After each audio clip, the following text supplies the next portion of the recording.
Jangan lupa subscribe channel Official Motivation ya guys.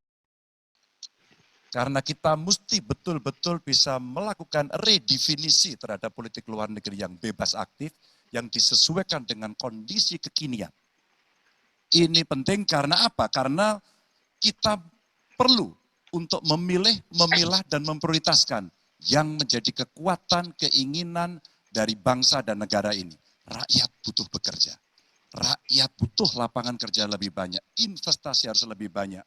Maka kita mesti memperkuat infrastruktur diplomasi kita, duta besar, para diplomat, dan tentu saja inilah yang mesti kita berikan penugasan-penugasan untuk membereskan persoalan-persoalan kepentingan ekonomi nasional dalam konteks kekinian.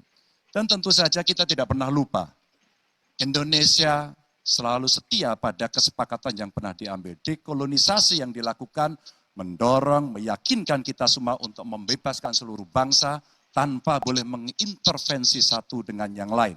Dan inilah komitmen kita pada kemerdekaan Palestina yang kita dukung terus-menerus. Maka kalaulah kemudian itu kita kerjakan, beberapa problem krisis iklim barangkali akan kita selesaikan dengan membawa pola-pola diplomasi sesuai dengan kekinian yang diperlukan.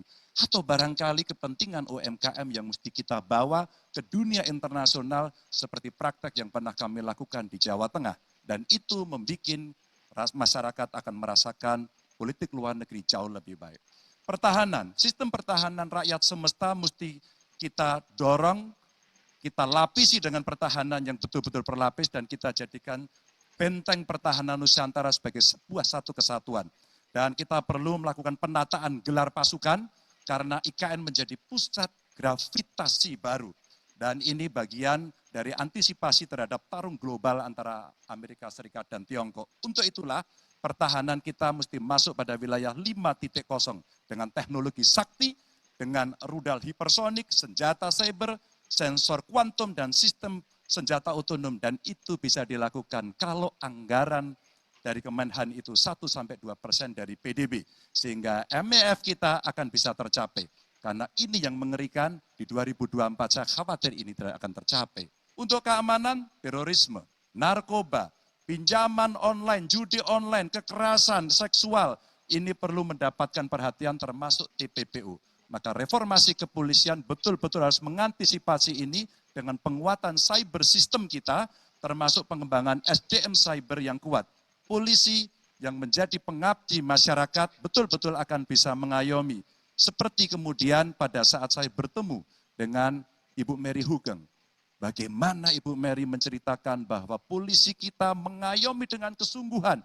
Polisi kita hidup dengan sangat sederhana dan mereka punya integritas yang tinggi. Sebagai anak polisi, saya paham betul. Ini sesuatu yang sulit dan pasti akan bisa kita lakukan. Dan tentu saja inilah capaian-capaian yang akan kita lakukan oleh Ganjar Mahfud.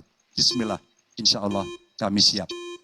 Baik, terima kasih Bapak Ganjar Pranowo. Kami persilakan kembali ke tempat Pak Ganjar.